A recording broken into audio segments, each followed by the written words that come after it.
I'm really excited today to get the chance to speak to the proprietors from Caymins to Dreams and the winemakers, Mireia Taribo and Tara Gomez. Thank you so much for meeting with us today. Yeah, thank Yes, you for thank having you us, as Beverly. well. Yeah, I know it's like the crack, well, not crack of dawn, but it's the first thing in your morning, 9 a.m. So I appreciate that you starting your day off with us here. Starting it right. Exactly. Um, I should full disclosure, I was in Santa Barbara a couple weeks ago. I think it was a couple weeks ago. I wasn't going to say last week, but time just flies. A couple weeks ago, and I got a chance to meet Mireia and Tara, and their story, I think, is just so fascinating, and their viewpoint on winemaking within Santa Barbara and Santa Rita Hills, I think, is very unique and one worth sharing. Um, More accolades. Your wine label, and we'll put the label up on the site so when people are watching this, they can see the label and some other profile information about the winery. But your wine label, to me, when I saw it was unique, but it was simple. Even like the type font and the design that was used. And when you look at the label, you can't help but think about like something nurturing, something pure, something, you know what I mean? And then I stopped and I'm like, oh, it came into dreams. I'm like, oh, what does that even mean? So let's start there. What is the name Camins to Dreams? What does that mean?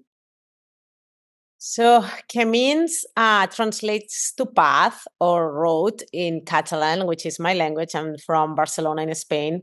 So it translates, it means the path toward dreams. Tara and I met in the wine industry a few years back, and I came to do an internship here, landed at the winery she was.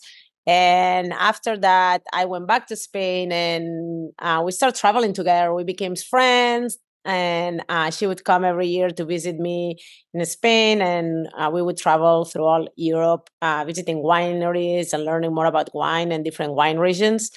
And I would come here, and she would do exactly the same with me. Like she would take me all over California to visit all these different wine regions. So we always say that's through all this path and routes that we took that led us to our dream winery where we're making now Back wine here together. to my hometown.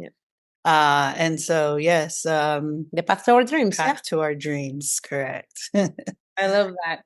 And so that's a bit of the origin story, but I want to, because a lot of people, you can find each other, find your partner. You can enjoy making wine. You can enjoy the area with which you make wine. And I know you guys do. You speak very highly about making wine there in Santa Barbara. But why? But why form your own thing? Like, could you not fulfill your dreams working for someone else? Well, I think it's always been a dream for both of us when we were growing up that, we wanted to have our own winery. It's Mm. been a lifelong dream for us. And yes, we worked for all these other different wineries in the past. And in 2017, we just felt it was time for us to venture off and start our own project. And it was like our dream project. So that's how also, too, Camins to Dreams comes into play with the name is because it's our dream project, our dream winery, and the path to our dreams through all of this of all these 27, 28 years, 20 years of being in the wine industry. We're finally venturing out and doing it for ourselves. I love that. Mhm. Um, when people hear or think of Santa Barbara, they think of cool climate grapes like Chardonnay and Pinot Noir, and so the area is painted by this brush of that you're going to go there and have tremendous, which and you do. The wines are wonderful, Mhm. but Mireia, when I met you, you were talking on a panel, and it was all about the alt wines, alternative wines of Santa Barbara. So talking about everything else other than that, and your passion in talking about the varieties that you work with really captivated me. And so I would love it if you guys would mind talking about some of the varieties that you focus on, because they're not Pinot Noir and Chardonnay, which I think is unique and people should know this. Mhm. Yeah, when we started Camins to Dreams in 2017, we wanted to focus in Santa Rita Hills ABA, which is the western side of Santa Barbara County, so the coolest area. And yes, it's known for Pinot Chardonnay, but we saw there was like all the wineries around us were making Pinot Chardonnay, and there's so much great Pinot Chardonnay here that we thought starting as a small winery would be like really difficult to make something different. So we wanted to showcase other varieties and teach people about other things other than Pinot Chardonnay, Cab, like the typical ones that everybody knows.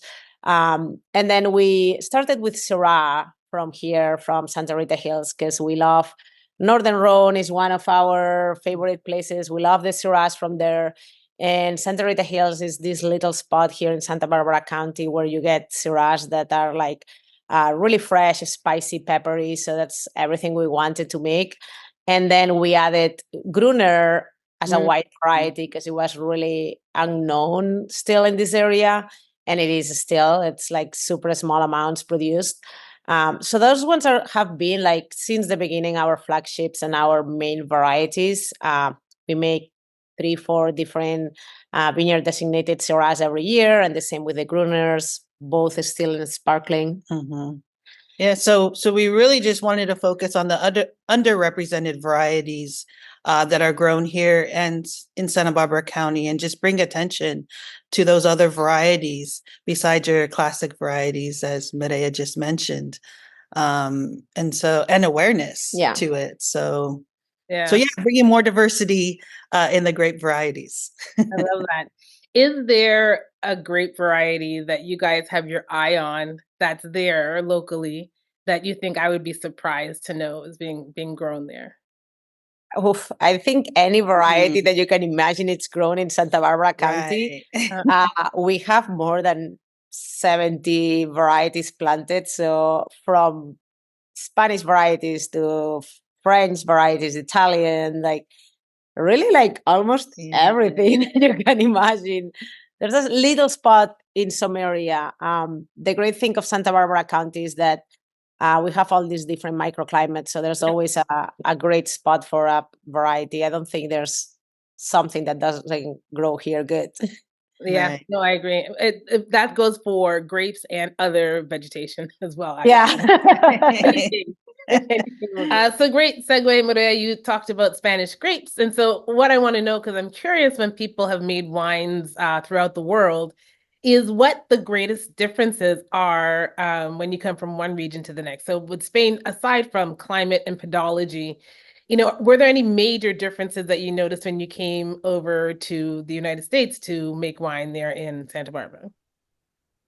Yeah, I mean, in general, I would say that there's like bigger differences. Like Spanish has like a more traditional background in winemaking. Like there's wineries that have been there for generations and generations and generations. So obviously that changes the way that people run wineries and makes wine. But in a smaller scale, I would say, like, to me, the most like amazing difference that we have here, I would say it's like that the regulations are a lot more flexible. So there's a lot more space for experimentation and to do different things.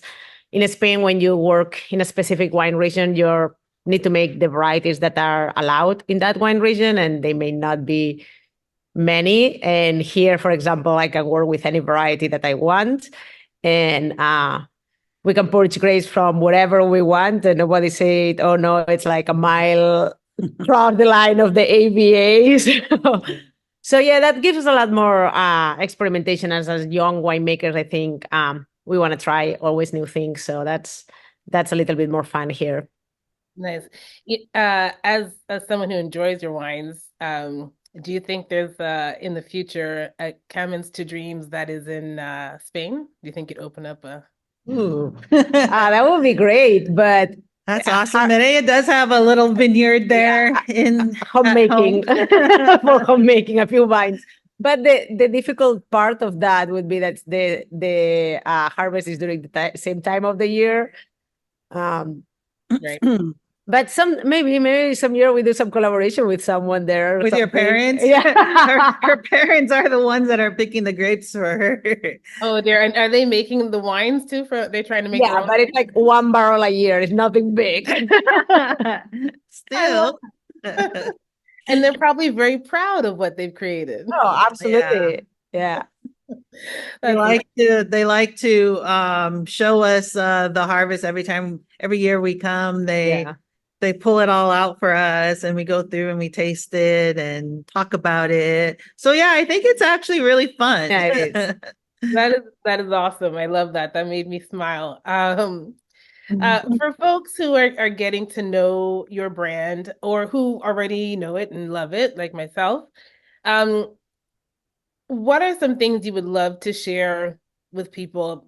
Because there's obviously things that you guys do that's unique to you, sorry, that sets you apart.